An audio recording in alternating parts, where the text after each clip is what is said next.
Unreliable parts, moody mov, and customer getting scammed by an eBay seller. If you want to find out more, make sure to have that fresh water ready. Sit tight and watch the life of a mobile mechanic. I woke up this morning and I was grouchy. Here is a 2012 Toyota Auris in for a Valvematic replacement. Customer provided the part, but we later on found out something fishy about their newly bought part.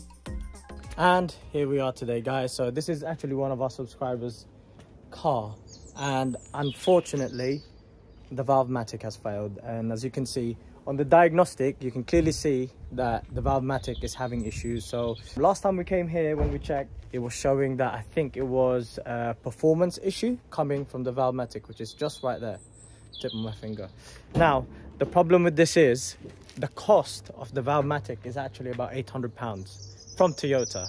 Customer went out and bought a brand new Valvematic, and this is extortionate in price. £800 it costs. Anyway, let's strip that down, and also I will show you what's going on with the diagnostic tool as well. Let's go. So let's get in the control unit and find out what is actually wrong with that Valvematic. As you can see there, that's all pending. That's because John already started disconnecting stuff in there. But what we have got there is there, look, Valvematic driver learning, Valvematic driver learning, all of that. So lost communication with rocker arm control module, which is the Valvematic. But before we start, actually, I thought I'd give you a quick background story about this car. So it was actually that they are struggling to accelerate, struggling to go uphill and stuff like that. But when we came here to diagnose the issue, we have checked all of the connections that's going back to the ECU, and all was perfect. So that just tells us that that £800 part is the issue on this vehicle. John, what do we say? Let's get to it. Oh yeah, let's get to it. Let's get to it. The book time for this job is about 12 to 15 hours depending on which workshop manual you look at.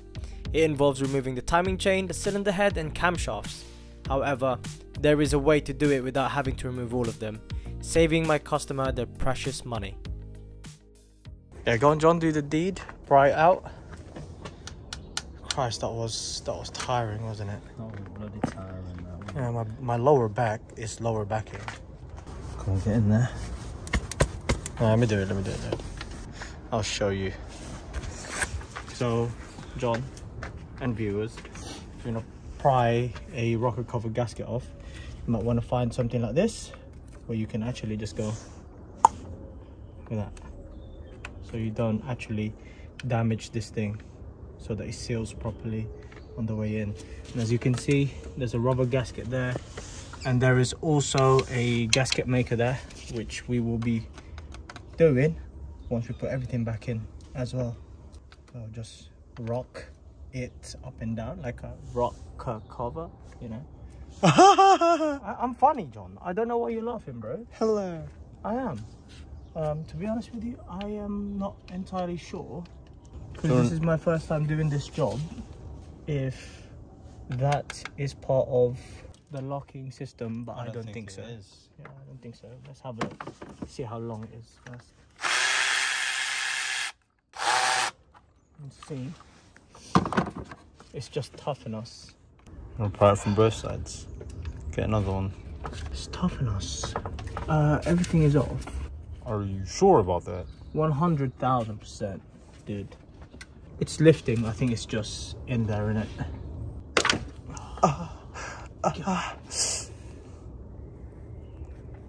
I think it's stuck on a dowel.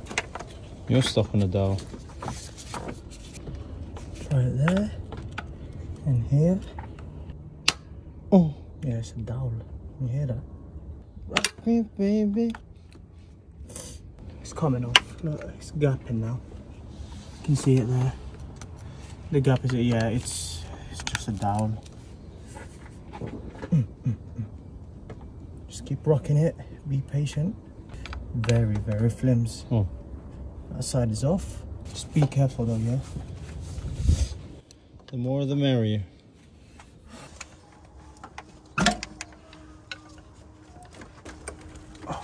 Pop out then. Sorry, mate. Oh. Just have to be careful because the valves are there, innit? Innit, bro? Put this back in the car again. After all of that prying and fighting against the rocker cover, we can now see the valve train, and how clean does it look? Good to see a well-maintained car. Now time to get that Valvematic removed. Right, book time on this is showing on all data 15 hours. Haynes is showing 12 hours. Now that's because you apparently have to remove the head gasket, the timing chain and all of that, all the valve train you have to remove apparently. But there is a shortcut, John. There is a shortcut to do this. How did you do that? What we have to do is to basically remove the 4 bolts that's surrounding this Valvematic. And obviously you see this ring, the silver ring there? We can just pop that off. Once we are able to turn this, we can just pop it out. And then there should be a pin that goes inside that. And then we can just basically mush it out of the way, saving us a lot of time. What's that you're removing? It's the pin, and I am struggling. We might have to rotate it again, just so that we Put get it out a clearer bit more. space. Yeah. This guy's gonna punch me in the face. Luckily. Oh! Right.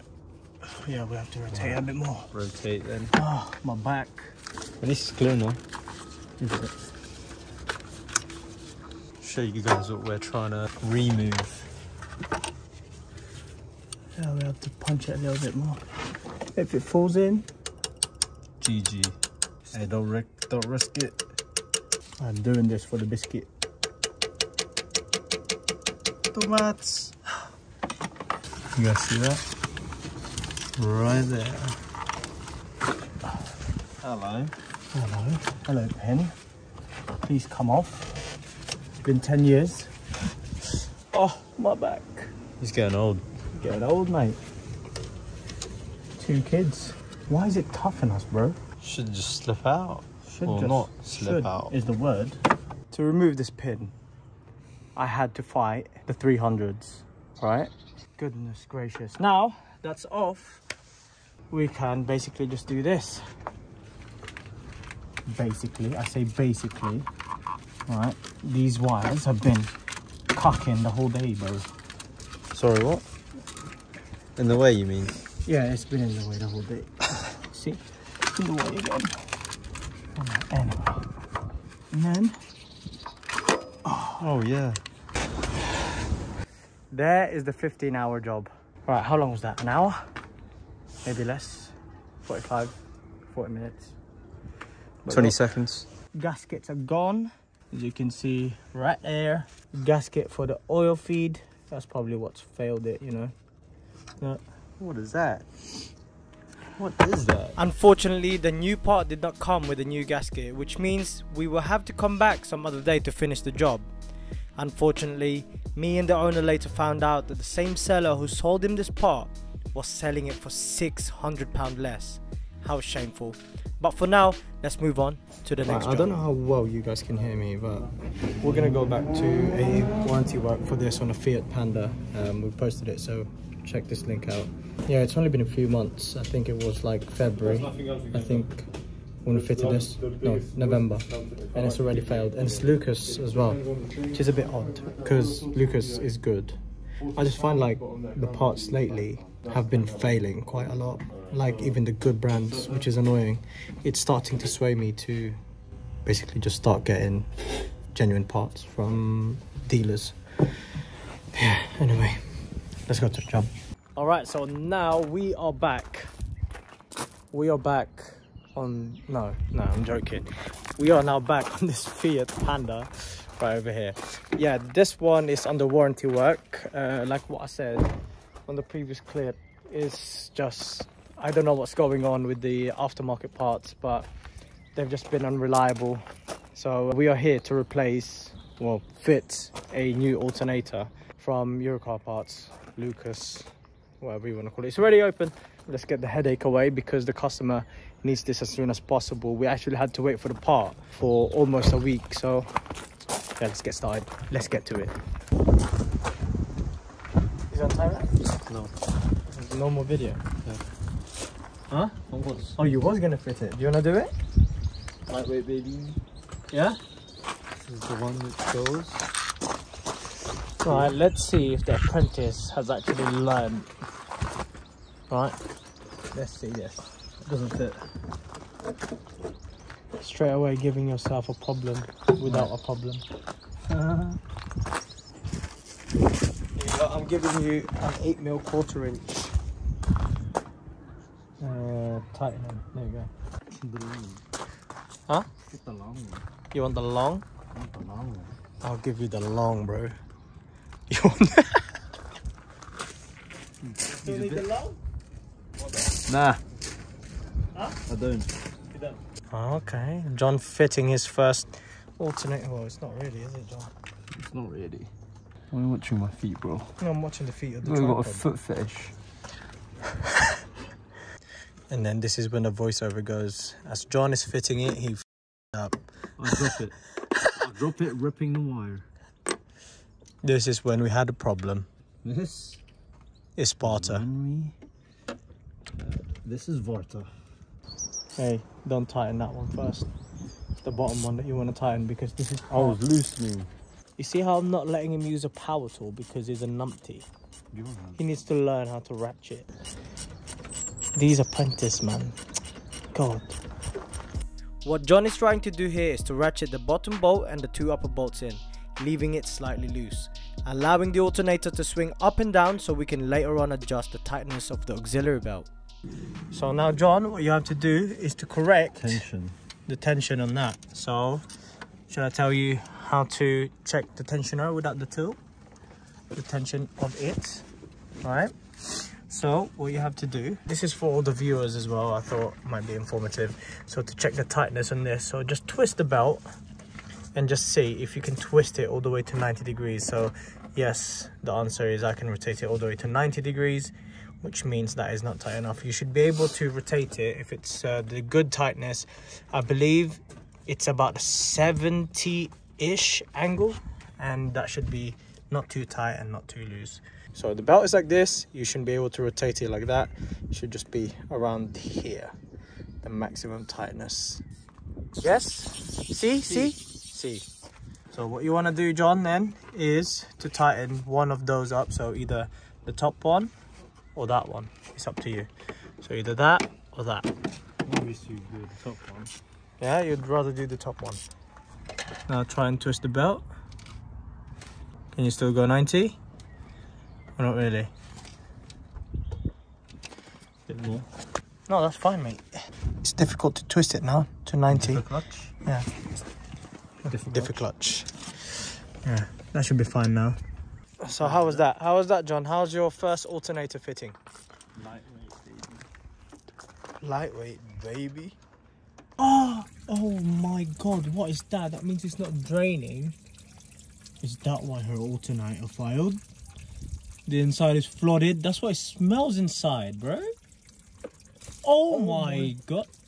Oh my Lord. Bro. Oh, it's That's a blocked. lot of. Oh. Hey, stop doing it like that, bro. Oh. Wash your hands.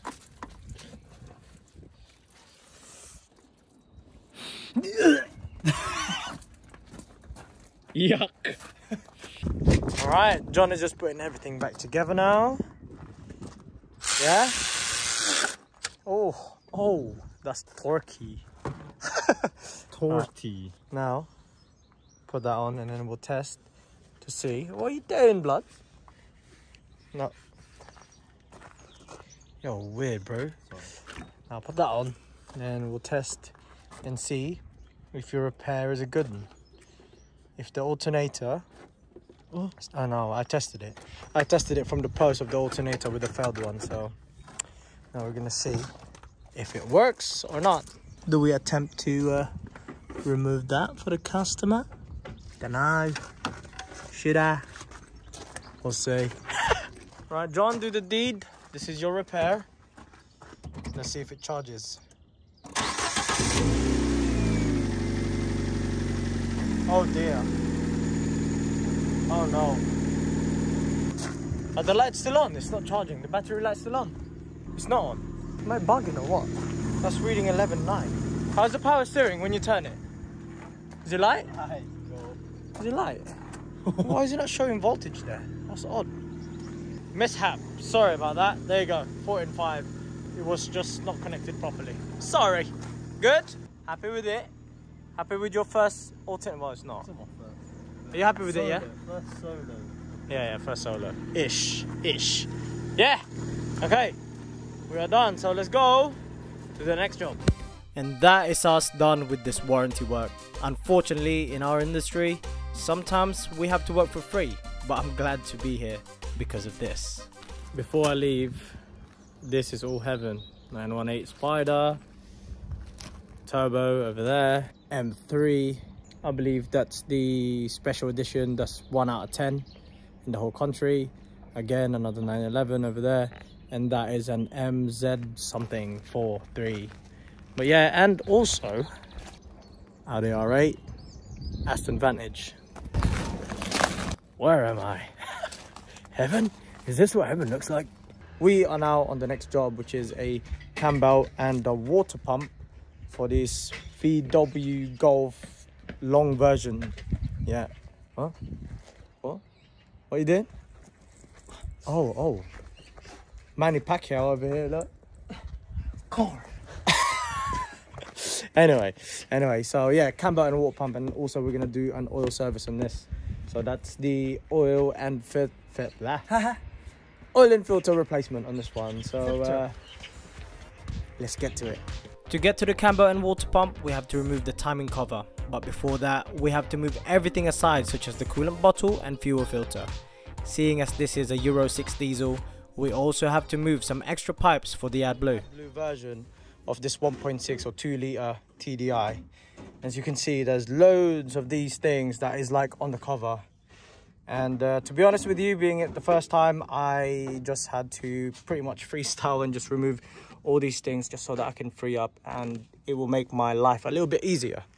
But as you can see right here, this is a 100,000 mile belt, and you can actually see it. It's out of tension. It should be fine, but you know, you don't want to risk it, do you? Anyway, let's get going. Let's get this timed up and put it in the right place, put the pins in, and I'll show you how to do that.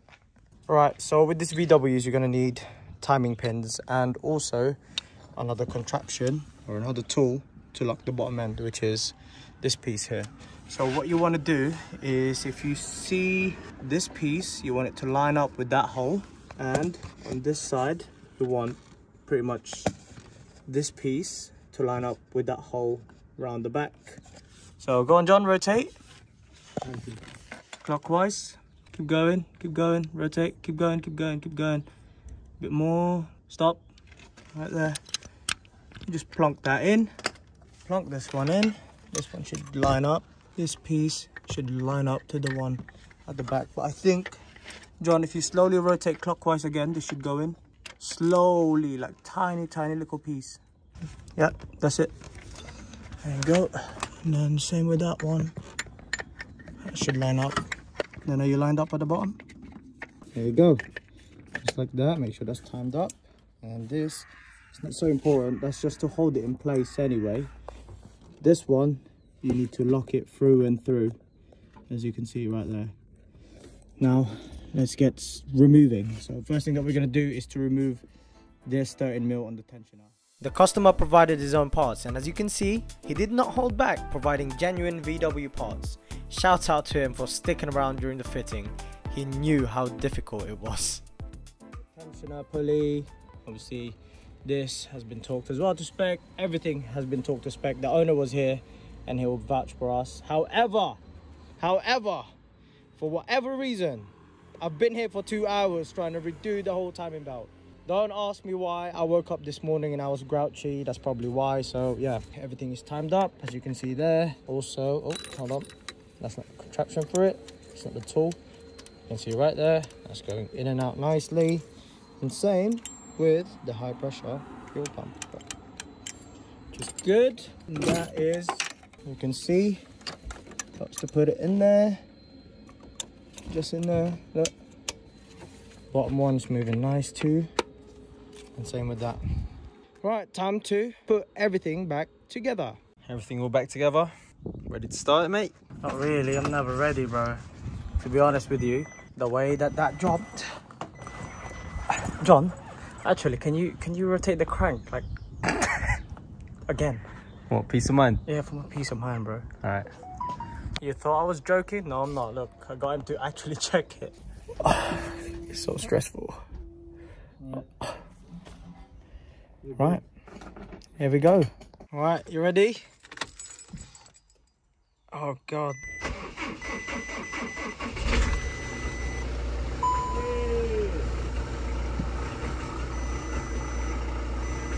That's just the fuel.